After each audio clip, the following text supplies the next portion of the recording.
força vinda em bênção viva do amor pra fazer dos seres. Então vamos aproveitar seu verbo, sua presença, seu carinho. Com você, Anete.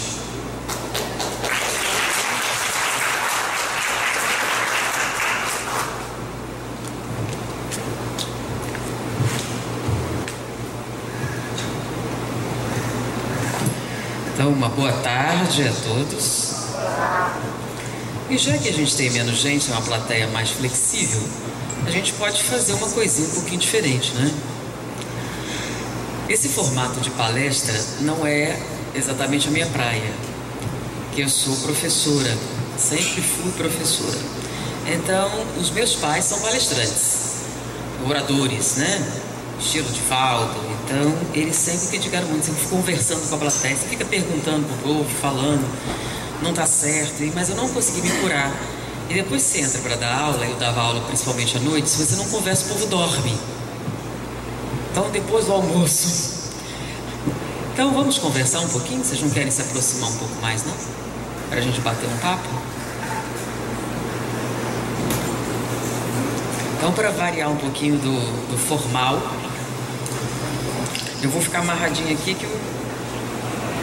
que o Jacó amarrou bem o microfone e não pode sair. Ok. Agora a gente conversar um pouco. Então, gente, então a gente pode conversar um pouquinho. Isso, aí dá pra mover, pronto. Solta assim, aí ninguém me segura mais. Bom, então vamos conversar um pouquinho? Em vez de a gente fazer uma palestra formal, eu gostaria de fazer uma pergunta. Eu fiz recentemente um estudo na nossa casa e eu fiz uma pergunta e eu fiquei chocada um pouco com a resposta. Eu pensei, era uma piada. E eu fiz a pergunta assim, bem... E quando eu vi que havia uma certa dificuldade de responder, eu tive um pouco de estado de choque. E a pergunta foi a seguinte: as vacas boas vão para o céu e as más vão para o brejo? Para onde vão as vacas boas quando morrem? Eu achei isso uma piada, uma brincadeira assim, né? Para onde vão as vacas quando morrem? É uma pergunta, vão para onde? Não, da outra vez eu não estava esperando a resposta, mas como o pessoal começou a discutir, aí eu fiquei assim, mas... elas vão para o mundo espiritual. As vacas vão para o mundo espiritual? Só os cachorros? Não? Vão ou não vão? É que depois alguém veio conversar comigo sobre a psicografia dos cães, que está tendo. Ainda no Rio de Janeiro os cães estão psicografando. Vocês já ouviram isso? Não? Ninguém viu o Fantástico quando falou dos cachorros dando comunicação, não? Aí eu fiz a brincadeira, né? Para onde vão as vacas quando morrem? Aí alguém virou, era uma brincadeira, né? Uma coisa assim, achei que era pitoresco, mas alguém virou assim: sim, mas tem cachorro no mundo espiritual. Tem? Tem cachorro no mundo espiritual? Tem ou não tem? Tem. Sério, tem cachorro no mundo espiritual. Tem leão também? Orangotango? Vocês ouviram do safari que André Luiz fez no mundo espiritual? É porque se tem cachorro, por que não tem gato? Bom, não, o cachorro é muito inteligente, os golfinhos não são, tem golfinho também. Baleia. Tem ou não tem? Eu acho que tem, eu acho que não tem. Mas a gente vê, você vê o que exatamente? Pensa bem, essa questão, que eu achei que era uma coisa irrelevante, levantou uma série de questionamentos. E eu fiquei um pouco perplexa com essa colocação. Quando você diz, tem cachorro no mundo espiritual, se tem cachorro, tem gato, tem leão, tem orangotango, tem golfinho, tem baleia, eles todos vão para o mundo espiritual e ficam lá no mundo espiritual, só os golfinhos bons. E os maus vão para onde? Não pensei. para onde vão as vacas boas. Aí eu peguei, a vaca boa vai para o céu, a má vai para o brejo. Isso. Então eles vão para o mundo espiritual fazer o quê?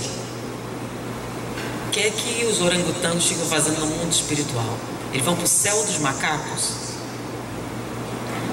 Dizem que reencarna em princípio espiritual, que reencarna no... Ok.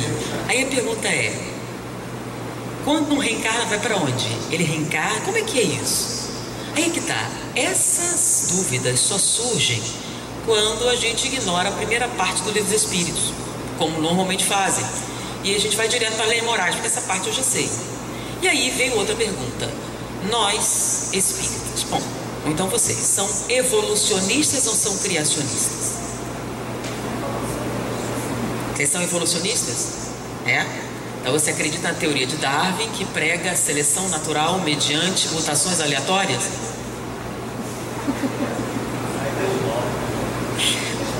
Porque são colocações importantes, né? Então nós somos evolucionistas. O que é ser evolucionista?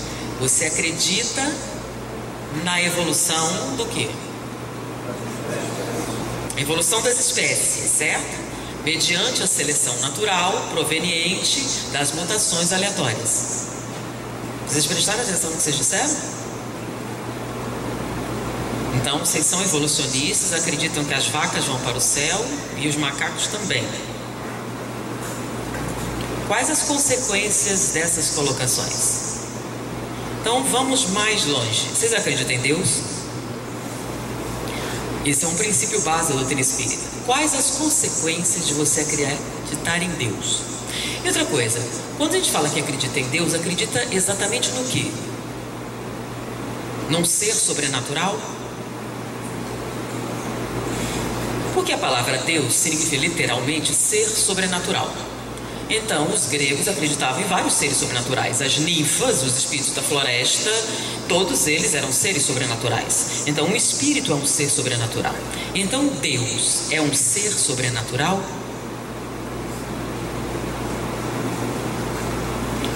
Bom, agora você não acredita mais em animal, nem Deus, nem nada, né?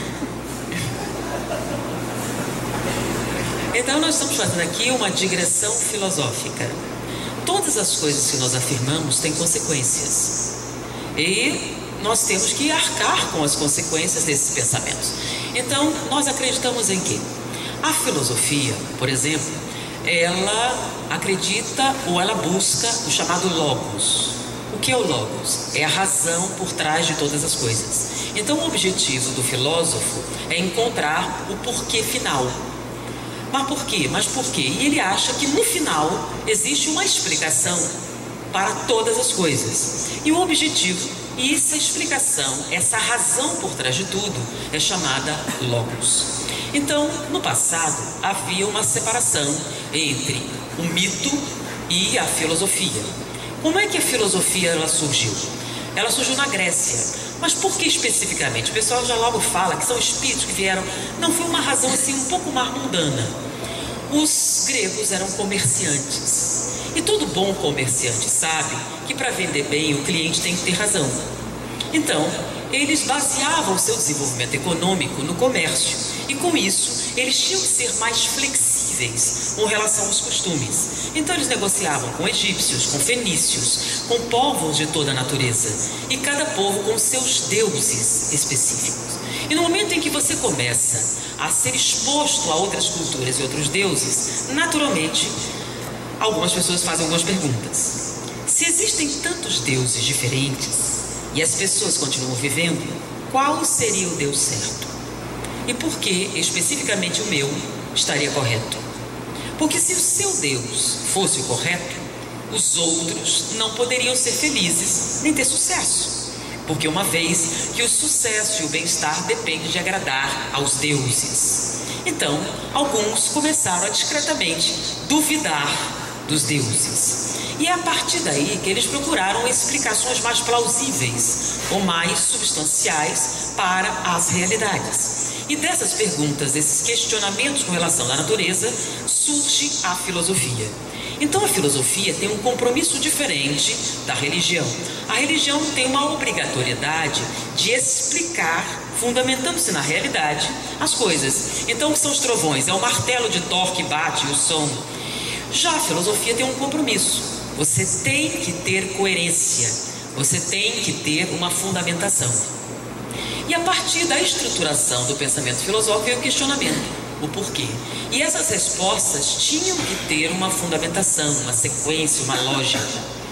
E Aristóteles leva isso ao máximo quando ele cria um método para você evidenciar o que ele chama verdade. Apesar da filosofia não trabalhar com a verdade. Como assim? A filosofia não trabalha com a verdade? Se ela não trabalha com a verdade, não trabalha com a mentira? Não. Tudo tem a ver com duas palavrinhas que eu sempre, quando começo a falar de alguma coisa, seja para alunos, qualquer parte, eu falo da grande importância de duas palavras: conceito e definição. Conceito é o que você acha que alguma coisa é, e definir é dizer isso de tal maneira que isso não se confunda com outra coisa. Então, por que a filosofia não trabalha com a verdade? Por causa do significado de verdade. O que é verdade? Por exemplo, a verdade muda. A verdade muda. Porque se ela mudasse, então era mentira. Então a verdade é imutável. A verdade é relativa. Desse ponto de vista é verdade. Porque se tivesse outro, então seria mentira. Então a verdade é absoluta. A verdade, ela se decompõe? Não, senão se você tivesse só uma parte da verdade, seria mentira. Então a verdade, ela é absoluta, ela é perfeita, ela é imutável. Bom, se a verdade é tudo isso por definição, nós somos perfeitos? Não. Nós somos imutáveis? Não. Nós somos absolutos? Não. Se nós não somos nada disso, nós não podemos ver a verdade. Se nós não podemos ver a verdade, porque ela é inacessível para nós diante das nossas imperfeições, então a filosofia trabalha com o quê? Ela trabalha com a busca da verdade. E qual o nome dessa busca? Conhecimento.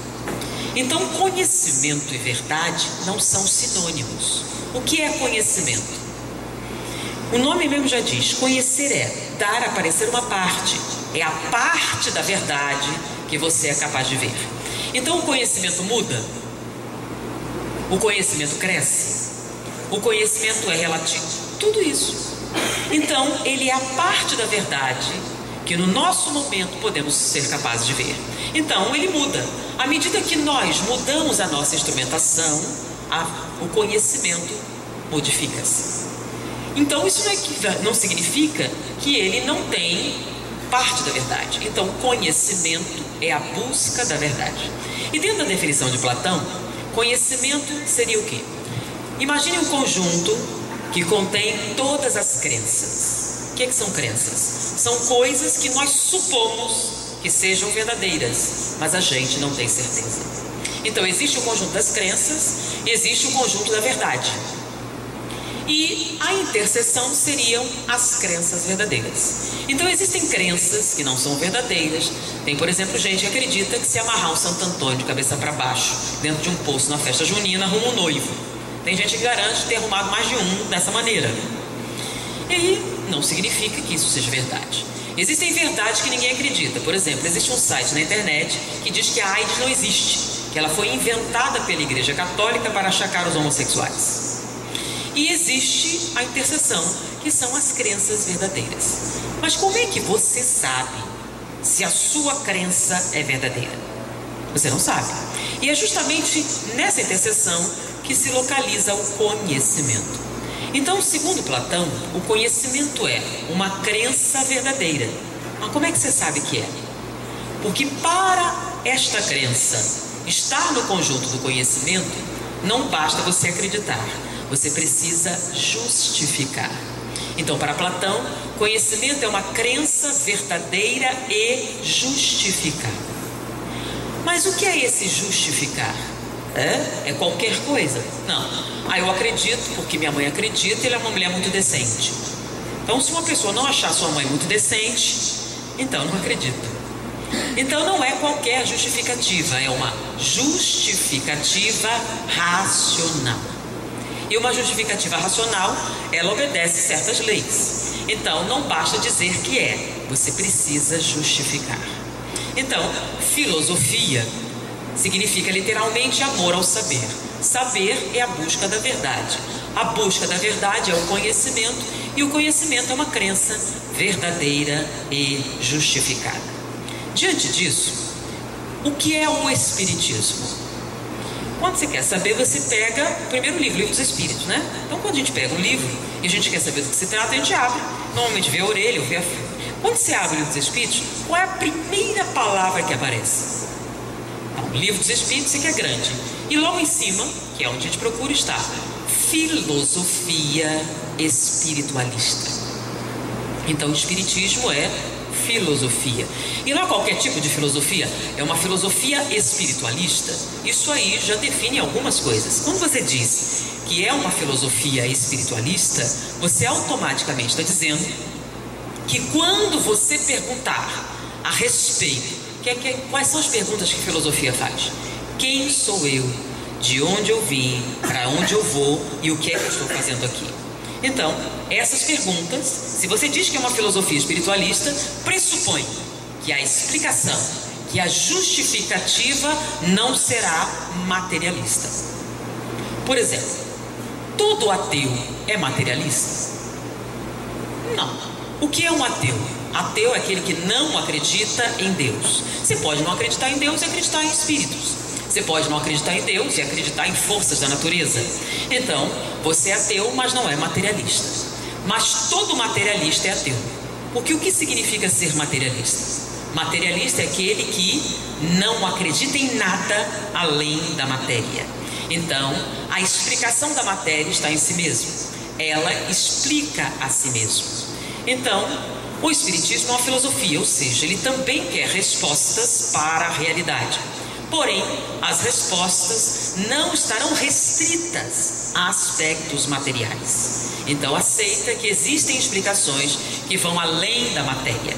Porém, no momento em que você diz que é uma filosofia, você se enquadrou nas definições de Platão: crença verdadeira e justificada. Então, a filosofia espírita, ela tem alguns princípios. Entre eles, a imortalidade da alma, a crença em Deus, a comunicabilidade dos espíritos, a reencarnação. Quando você diz, vocês acreditam na reencarnação? Aí, se você é espírita, automaticamente você diz sim. E aí você pergunta, por quê? Se você não sabe dizer por quê, não é conhecimento, não é a busca da verdade, não é filosofia, logo não é espiritismo. Você acredita na comunicabilidade dos espíritos? Sim. Por quê? Se você não sabe dizer por quê, não é conhecimento, não é filosofia, não é espiritismo. E é o quê? Somente uma crença que você tem. Como unicórnios, duendes, fadas. Não tem nenhuma diferença. Então, para ser espírita, não basta acreditar na reencarnação, acreditar na imortalidade da alma, ou acreditar na comunicabilidade dos espíritos. É preciso saber por que você acredita que a reencarnação existe. Por isso que uma das máximas espíritas é amai-vos e instruí-vos. Porque se você não puder dizer por quê, não é espiritismo, é uma crença como outra qualquer. Então, para ser espírita, não basta acreditar na reencarnação. Você precisa ir além e justificar essa crença para si mesmo. Agora, isso tem um motivo. Porque o espiritismo não é apenas uma filosofia. É uma filosofia de bases científicas. Ou seja, complica mais. Porque Platão teve um discípulo chamado Aristóteles. E Aristóteles também é conhecido como o pai da ciência. Por quê? Porque ele concordava com Platão até certo ponto. E Aristóteles amava muito Platão, tanto que ele ficou na academia por 20 anos. E ele dizia, concordava com Platão até certo ponto. É verdade que conhecimento é uma crença verdadeira e justificada. Porém, para ser conhecimento real, não basta justificar. Ele acrescentou um outro quesito. E ele separou o conhecimento entre conhecimento teórico e conhecimento real. O que vem a ser o conhecimento real? Para Aristóteles, conhecimento real é uma crença verdadeira, justificada e comprovada. Então, a partir daí, o que se acreditava como conhecimento e realidade, Aristóteles desenvolvia o chamado método de experimentação, para comprovar se aquelas fundamentações realmente se viabilizavam em termos práticos. E a partir daí surgiu um outro ramo da filosofia, que depois se subdividiu em várias vezes, que é o que nós chamamos ciência. Então, a ciência tem um aspecto filosófico, mas tem também um aspecto experimental. E o espiritismo não é só uma filosofia, é uma filosofia de bases científicas. Então, além de justificar, você precisa fundamentar experimentalmente as suas crenças. Então, complicou ainda mais. E esse tem um objetivo maior, porque além de uma filosofia de bases científicas, ele tem consequências ético-morais. O que seriam as consequências ético-morais? É a prática que vem de uma fundamentação bem construída. Então, se você acredita na imortalidade da alma, se você justifica essa imortalidade da alma, não basta isso. Você ainda precisa viver como se acreditasse. Eu acredito na reencarnação, mas vive como se não acreditasse. Eu acredito na comunicabilidade dos espíritos, mas se comporta como se isso não fosse verdade.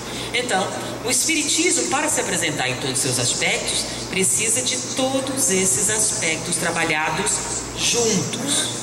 Então, não existe espiritismo científico, espiritismo filosófico, espiritismo religioso. Toda vez que você separa, deixa de ser espiritismo. Então, vamos voltar para as vacas. Então, as vacas boas vão para o céu, os cães bonzinhos vão para algum lugar lá. E se tiver, tem cavalo também, aí terá um estábulo e alguém para tomar conta desse. Vamos pensar, né, na possibilidade disso ser real. Quando a gente pensa nos princípios básicos da doutrina espírita, eu citei 4, né? Deus, imortalidade da alma, comunicabilidade dos espíritos, reencarnação. Mas tem mais um. Qual o 5º princípio básico da doutrina espírita? Alguns comentam pluralidade dos mundos habitados. Aí, se você disser isso, automaticamente me pergunta: é ET? Ufologia? Não. O capítulo que fala pluralidade dos mundos habitados se refere a quê especificamente? Evolução. Ah, então a gente é evolucionista. Mas a evolução contida no Livro dos Espíritos é a evolução de Darwin? Aquela que diz que o homem veio do macaco, etc., que a igreja se opõe sistematicamente em várias áreas religiosas. Então, o espiritismo acredita na evolução segundo Darwin. Aliás, nós acreditamos na evolução da matéria? É uma coisa fundamental, porque dessa resposta uma série de digressões acontecem. Então, no momento em que você diz que você acredita em Deus, e a forma com que o espiritismo coloca, né? O que é Deus? Deus é inteligência suprema e causa primária de todas as coisas. Na verdade, nós acreditamos no Logos de Aristóteles, né? Que Deus não é um ser sobrenatural, mas é o quê? A causa por trás de todas as coisas. E não só isso, nós acreditamos que é a causa por trás de todas as coisas e mais uma coisa: inteligente. Que pressupõe dizer uma coisa muito séria. Significa que o espírita acredita que o universo é intencional. Isso é uma coisa importante? Sim, porque hoje se busca muito a origem do universo. Como tudo começou? Aliás, o que vem a ser o universo? O universo é um todo. Então, tudo que existe é o universo. O universo tem um começo? Por exemplo, o universo presente em que nós estamos tem um começo? Não tem, não? Nunca ouviram falar do Big Bang? Então, segundo a ciência, o Big Bang é o começo do nosso universo, esse que nós conhecemos, com essas leis que nós reconhecemos. O Big Bang aconteceu ou é um mito? É teoria. Big Bang é uma teoria? Quem assistiu os filmes recentes, Uma Breve História do Tempo, a biografia de... Bom, o Big Bang não é mais uma teoria, é um fenômeno físico comprovado. Nós já temos evidências suficientes para afirmar que o Big Bang é um fato. Nós temos a época em que ele aconteceu, o tempo que ele levou. Tudo isso foi bem definido. Mas ainda existe uma controvérsia, né? O universo aconteceu por acaso? E das grandes discussões, aparentemente, o universo casual é o que normalmente as pessoas recitam como matematicamente a parte ganhadora. E muitas pessoas discutem desta maneira e usam uma série de evidências matemáticas para afirmar que os nossos processos físicos, astronômicos, aconteceram por acaso. Então, e eles usam uma matemática específica para dizer isso. Por exemplo, se eu pegar uma bacia e colocar nessa bacia letrinhas, sabe aquelas letrinhas que a gente usa para brincar com crianças? Sacudir, jogar. Qual a probabilidade de eu fazendo isso sair um poema de Castro Alves? Existe matematicamente essa possibilidade?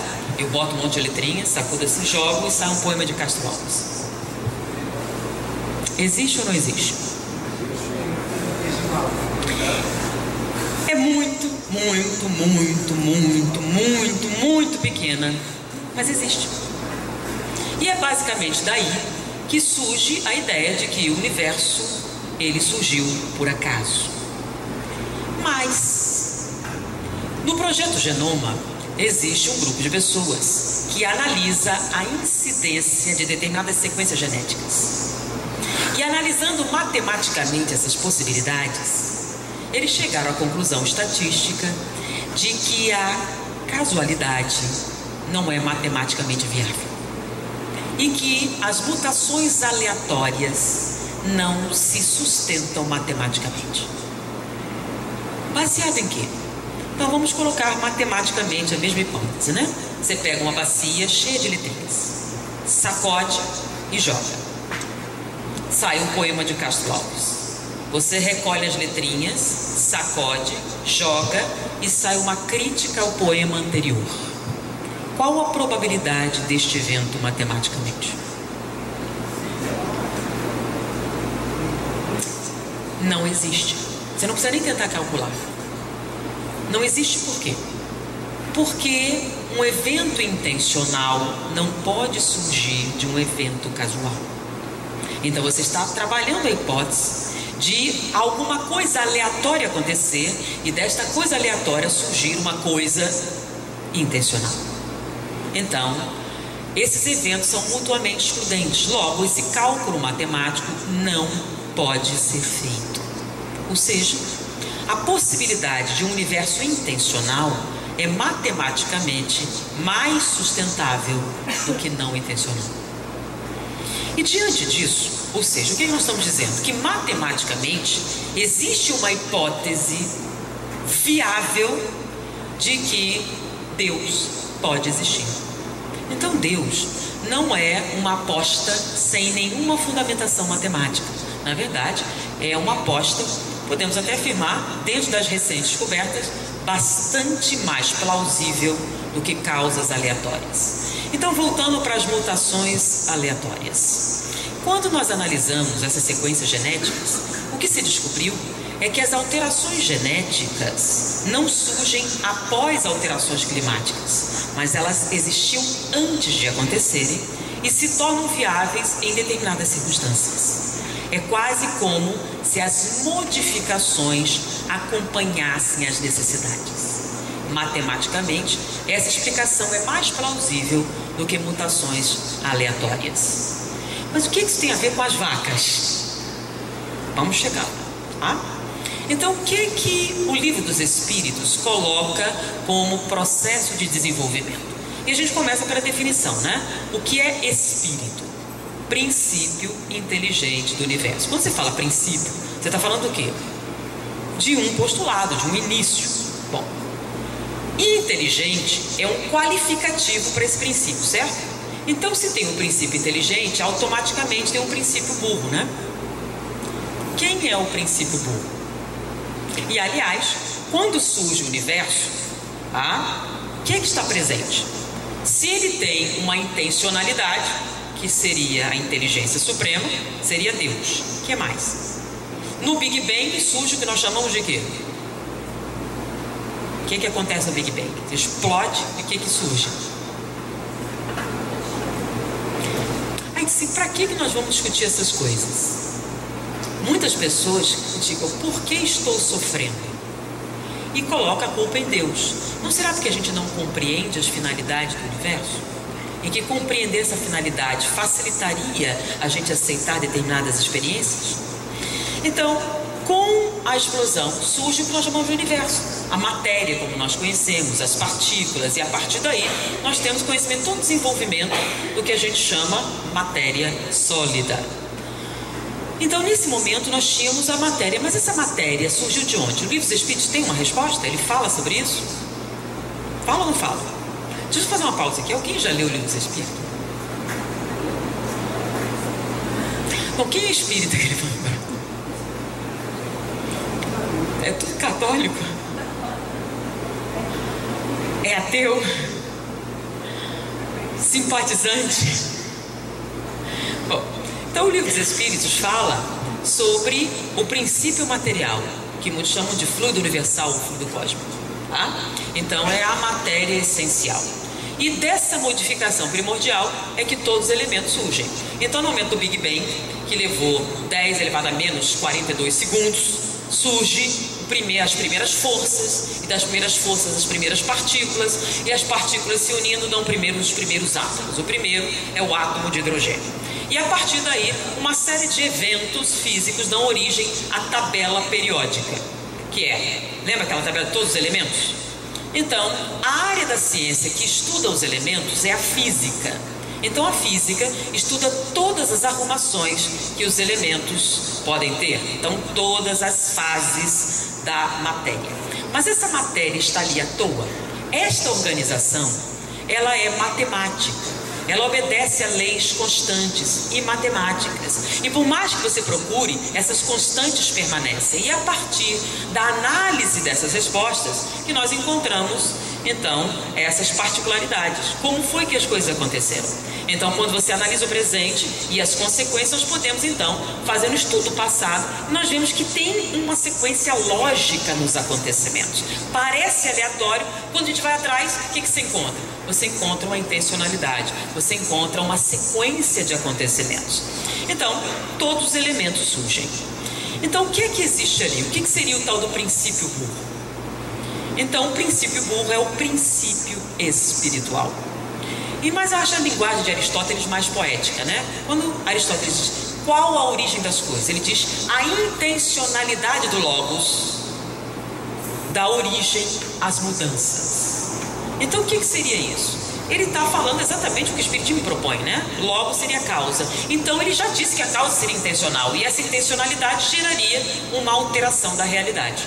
Então vamos dizer que Deus pensou, e quando pensou, algo saiu dele. E esse algo que saiu dele causou a primeira modificação da matéria propriamente dita, que seria um fluido universal, dando origem às mudanças que essa matéria tem.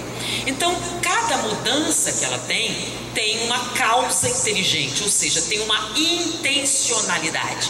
Então, a mudança é inteligente. E da análise dessas mudanças, dessa sequência, nós podemos tirar a ilação de que existe uma causa matematicamente perfeita para essas modificações. E à medida que essas modificações acontecem, elas vão agregando informação. Aí você passa pela tabela periódica, hidrogênio, hélio, etc. Vai indo, passa por todas as... E o princípio espiritual que está por trás dessa estrutura da matéria, das forças que estão ali, ele está adquirindo informação. Mas ele tem consciência dessa informação? Não. No momento em que ele domina todas as modificações que a matéria pode ter, ele faz um salto evolucionário. E ele sai da física e entra na química. O que é a química? A química estuda todas as ligações que os elementos podem fazer, as chamadas ligações químicas, as propriedades das moléculas, propriedade das substâncias. Então, o nível de informação cresce exponencialmente. Quanto mais informações, maiores modificações. Então, o princípio espiritual está por trás de todas as estruturas, reações químicas, propriedades que a matéria pode desenvolver. Então, quando você mistura o sal com a água, quando você mistura o enxofre com certas substâncias, quando você faz uma reação química de qualquer natureza, endotérmica, exotérmica, de qualquer tipo, todas aquelas leis de Boyle, todas elas matematicamente perfeitas e analisáveis. E uma pausa, o que é matemática mesmo? A matemática foi inventada. Matemática é medir e comparar. Toda vez que você mede e compara e busca uma igualdade, uma diferença, isto é matemática. E toda vez que a gente procura medir e comparar, o que nós encontramos? Simetria. Nós encontramos constantes. Nós encontramos leis matematicamente perfeitas. E o princípio espiritual está ali, na química. Quando ele sai da química orgânica, entra na química inorgânica, entra na química orgânica, depois que ele domina toda a química, ou seja, todas as informações da química, ele faz um salto evolucionário e entra em outra área do conhecimento chamado biologia. E ali ele se articula primeiramente como um ser vivo. Então, esse princípio espiritual que está presente domina tudo que há para saber sobre matéria, tudo o que há para saber sobre a química, e agora ele vai experimentar a biologia. Então, você tem os procariotas, eucariotas, algas cenofícias, e você vai passando pelos reinos da natureza, os fungos, os vegetais superiores, entra no reino animal, chega aos mamíferos. E, nesse momento, quem é que está ali? O princípio espiritual. Você não chama de espírito? Não. O que é o espírito? Princípio inteligente do universo. Mas peraí. Os cachorros não são inteligentes? São. Então, aí é que vem de novo o conceito e definição. O que é inteligência? Normalmente, as pessoas confundem inteligência com capacidade de aprender. Os animais têm capacidade de aprender? Tem. Bactérias também. Tá? Plantas também. Então, capacidade de aprender não é sinônimo de inteligência. Nós podemos aprender, por exemplo, por tentativa e erro. Você vai andando, cai no buraco. Você vai andando, cai no buraco. Então, você aprende a não andar por ali porque ali tem um buraco. Então, você aprendeu alguma coisa? Sim, por tentativa e erro. Então, quando a gente tem uma experiência, os resultados dessa experiência nos fazem adquirir conhecimento, e o nome disso é aprendizado. É a única maneira de aprender? Não. Nós podemos aprender por transferência. Por exemplo, vocês sabiam que o voo das abelhas comunica coisas? Então, dependendo de quantas vezes uma abelha sobe ou circula, ela diz a latitude e a longitude de um determinado grupo de flores. Ou seja, eles são melhores que a gente. Então, quando ele vai informar um lugar, ele diz a latitude e a longitude. E a quantidade de flores que tem numa região. Então, as abelhas se comunicam. E no que se comunicam, elas transferem informação. Então, os animais são capazes de aprender por tentativa e erro e por transferência. Mais alguma maneira? É aí que entra um problema. Uma antropóloga ensinou para o orangotango a linguagem dos sinais.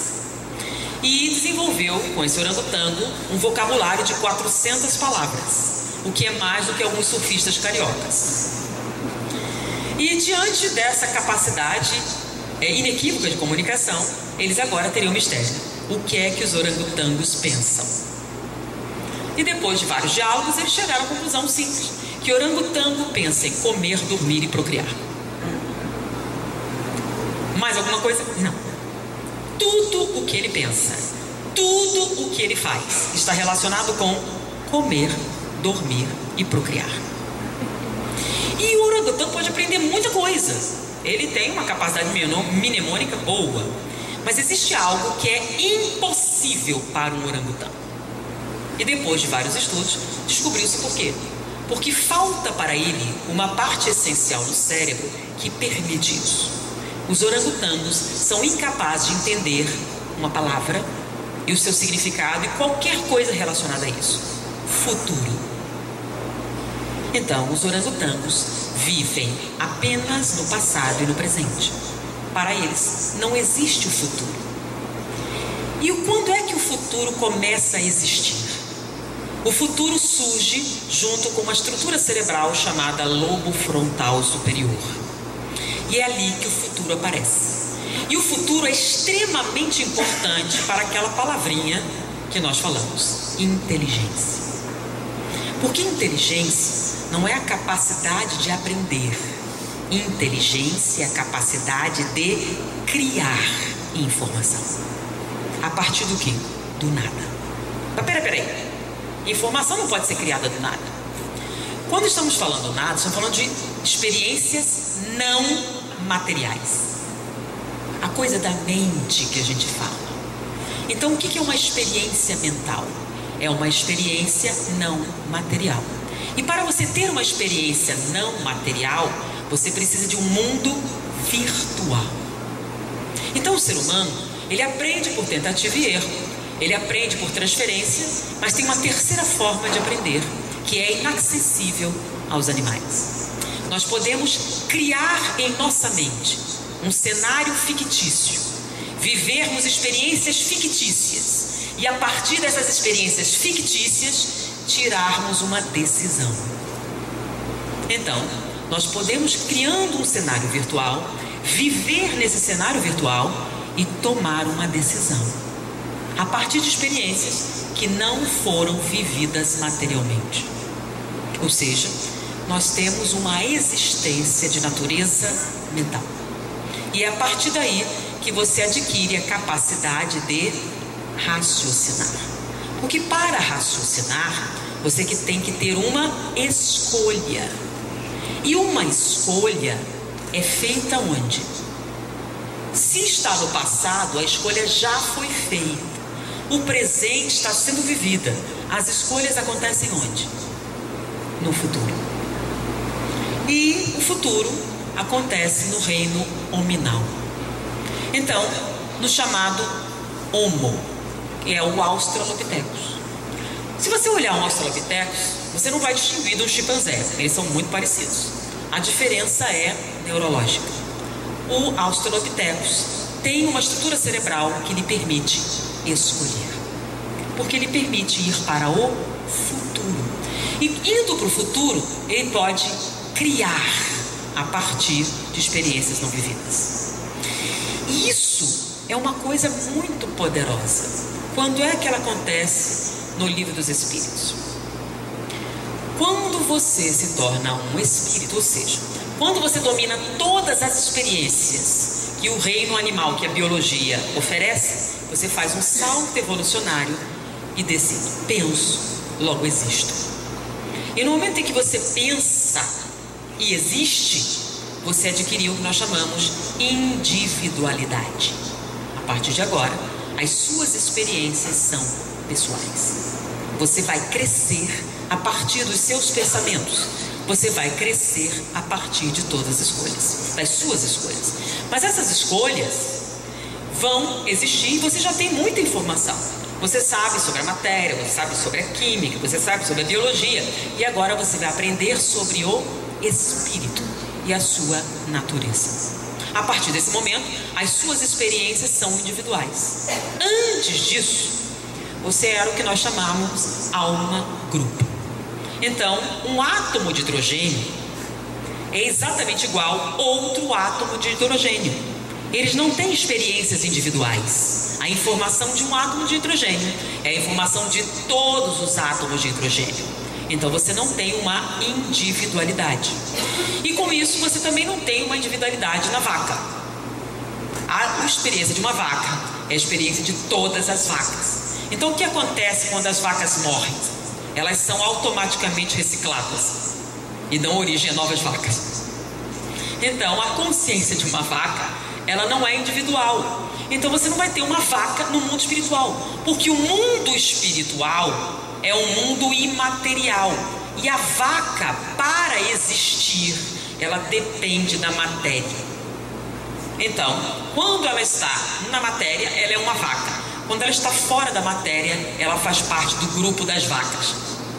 E assim com os cachorros, assim com os animais, até o momento em que eles se individualizam. E quando se individualizam, passam a ter experiências que são o quê? Suas. E nesse momento você passa a chamar de reencarnação. Então a sua experiência é só sua. Então você cresce de maneira o quê? Individual. Agora, algumas coisas você traz desse processo, que são familiaridades, famílias, etc. Se você veio dos mesmos começos, você tem uma sensação de familiaridade com algumas pessoas e não com outras, mas isso vai com o passar do tempo e não é tão consciente como alguns começam a imaginar. Então, se o que o Livro dos Espíritos diz, e são esses os conceitos externados, e é claro que a gente fez um paralelo com alguns conhecimentos da física, da química, etc.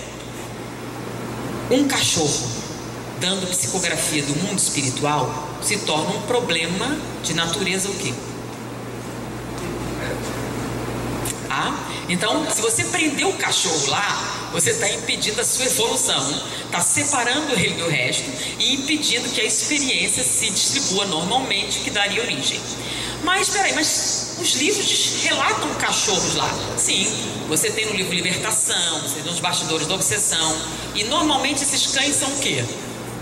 A origem dos mitos, dos lobisomens, dos Scheifers, né? Normalmente são pessoas convertidas em cães por outras pessoas. Aí pode fazer isso? Pode. Lembrem da nossa estrutura mental? Então você é um cão, você é um cão, você é um cão. E você, se acreditar, você é um cão. Nós chamamos isso de quê? Licantropia. Então os cães que tem lá são todos seres humanos? Não.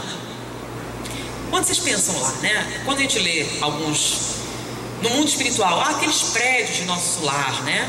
Quem construiu foi um pedreiro espiritual, que fez cimento espiritual e consultou um arquiteto espiritual. Ok, tudo bem, nosso lar sempre tem. E no umbral, aqueles castelos, aí foi pedreiro, foi servo. Da onde saem aqueles castelos com trono, com o troço todo? Sai de onde? Isso. Mas para o meu castelo existir, eu tenho que convencer todos vocês que tem um castelo aqui, certo? Então, no mundo espiritual inferior, determinadas construções dependem da submissão mental de um grupo a outro grupo. Enquanto você está vendo um castelo, não estou vendo, então o castelo está lá. Então, a dominação mental é uma das ferramentas usadas para as construções.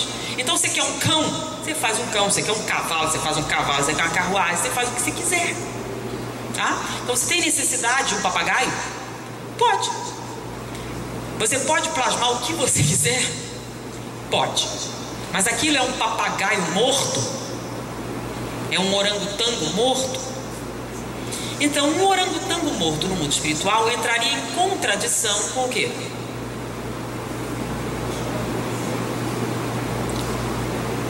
Na dúvida, você fica com quem? Por que o Livro dos Espíritos? O Livro dos Espíritos é sagrado? Por que o Livro dos Espíritos é a nossa matriz? Porque a gente escolheu que foi o primeiro?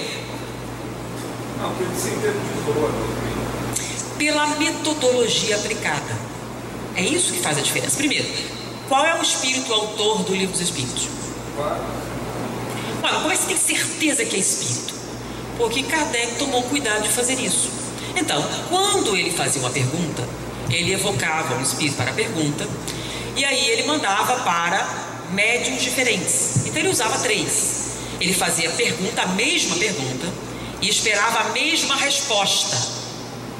Se a resposta era igual, quando era uma pergunta mais polêmica, ele tomava cuidado de usar outros médiuns em outras cidades, em outros países. Então ele mandava a perguntava para o mesmo espírito através de médiuns diferentes, e quando a resposta vinha e era a mesma, o que ele confirmava?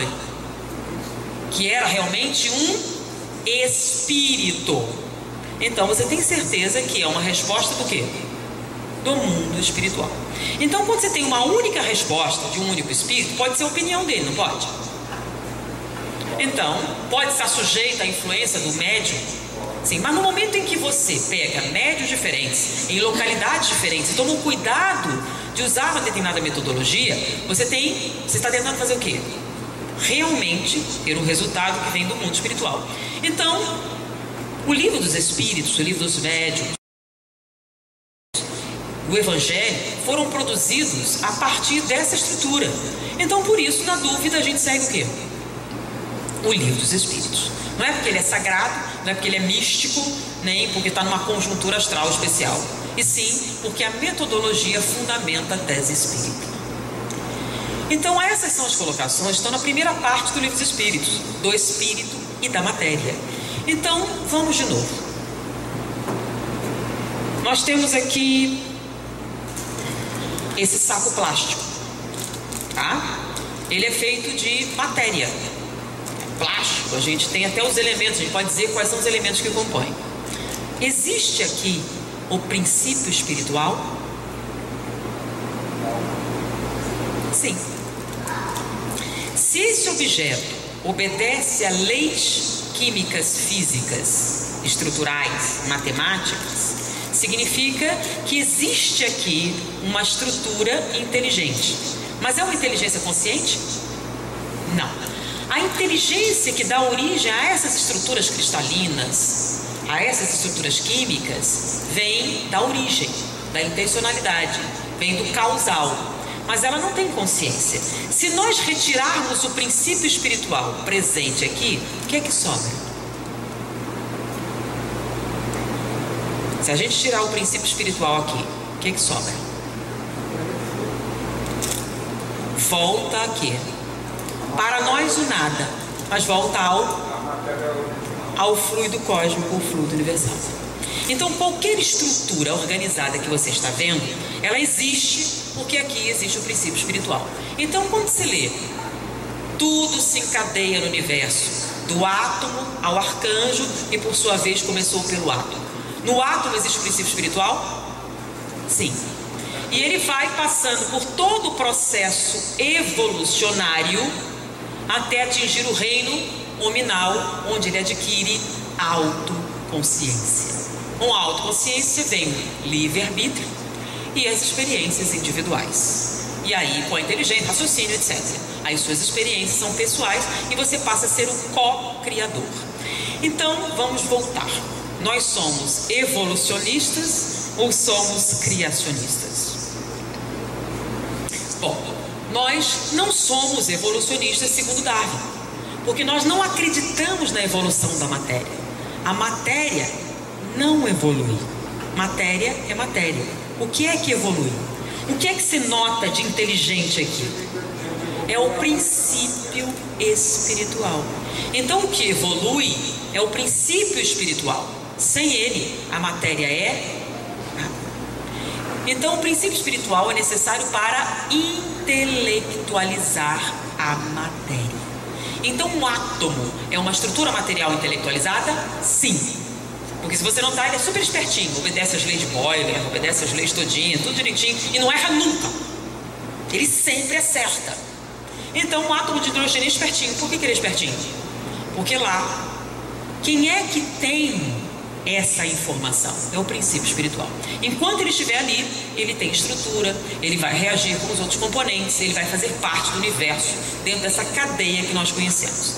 Então, o quinto princípio da doutrina espírita é a evolução espiritual.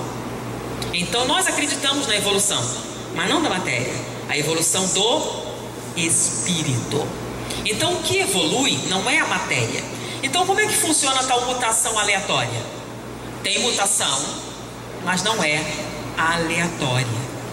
Como é que a mutação acontece? O princípio espiritual presente naquela espécie domina todo o conhecimento que ele tem naquele momento e ele faz um salto evolucionário. E esse salto evolucionário faz com que se expressem novos genes, novas informações, e aí a evolução vai se fazendo em níveis de complexidade cada vez maiores. Então, as vacas boas vão para o céu?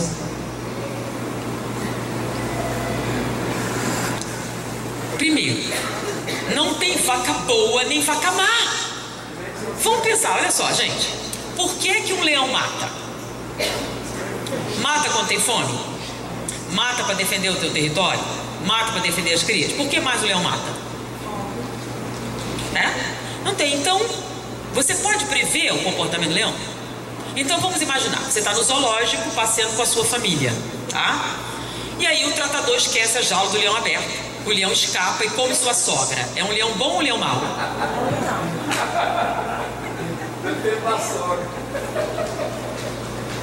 É um bom ou um mau leão? Bom, o leão vai comer outro membro da família. Diz, por favor, seu leão, não me coma, eu sou pai de família, tenho 3 filhos. Então, exatamente. Então não existe leão bom e não existe leão mau. Por que que não tem? Porque leões não têm escolha. Para você usar a designação de bom e mau, é necessário o quê? Que você tenha uma escolha, que você faça uma decisão. Então não existe leão bom, não existe leão mau, como não existe vaca boa e vaca má. Vacas são vacas, leões são leões, mas seres humanos sim têm opções. Então no momento em que você tem opções, você começa a ter os chamados dilemas morais, etc. E você passa a ter uma vida espiritual. Olha o nome. A vida espiritual depende do conteúdo mental. Como a vaca não tem, se você tirar a matéria dela, do cérebro e toda a estrutura, sobra o quê? Sobra informação que se agrega ao todo e dá origem a novas informações. Deu para entender, gente? Então a vaca que estava lá, vamos usar Ivone Pereira. Agora eu não me lembro se é Devassando o Invisível ou se é Estudando a Mediunidade, não me lembro. Tem lá um momento em que Dona Ivone está no mundo espiritual com os mentores e eles vão a uma casa que está sofrendo um processo perturbativo. Lá eles se concentram e no lugar da casa aparece um sítio, uma casinha pobre e uma pessoa que está lá, um senhor. E eles, aquele espírito é que está perturbando a família. E eles estão lá para recolhê-lo para tratamento. E eles vão conversar com o homem, vamos, o senhor tem que sair daqui, está aqui. E ele resiste. Eu não posso largar meu sítio, minhas vacas, minhas galinhas, meus bichos. E tem lá um sítio completo com todos os animais. E aí ele está tentando convencer o senhor a sair dali, quando um outro companheiro, que era do grupo, Dona Ivone sabia, chega. Olha, gostei desse sítio, gostei muito, quer vender? Aí o outro vira e fala, olha, é sua chance, você vende o sítio e aí você vai para o tratamento espiritual, beleza. Aí o homem não topou, aí ele tirou o dinheiro, deu para o homem e o homem foi levado. Aí Dona Ivone ficou assim, mas Charles, isso foi uma fraude, esse dinheiro é falso. Sim, minha filha, mas a vaca é falsa, o sítio é falso, é falso. Começaram a entender? Então haviam vacas e cachorros e gatos, galinhas? Não. Então lá é o mundo do quê? Isso. Mas para ter um mundo mental, você precisa ter uma mente. Uma mente o quê? Independente. Gatos, cachorros, galinhas têm mente independente? Logo também não tem o mundo espiritual das vacas. Então nós estamos afirmando alguma coisa? Não. Tem lógica o que nós falamos? Dá para a gente acompanhar dentro da física, da química, da biologia? Então lembre-se que o espiritismo é uma filosofia de bases científicas e consequências ético-morais. Para que nós possamos trabalhar realmente as consequências ético-morais, a gente precisa de quê? Bases sólidas. Porque na dúvida a gente acaba fazendo errado.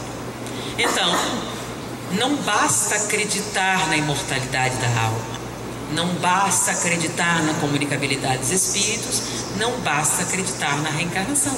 É necessário saber por quê e depois viver como se isso fosse verdade. Então, nós somos criacionistas ou evolucionistas? Nós somos espíritas. Foi um prazer estar com vocês, muita paz.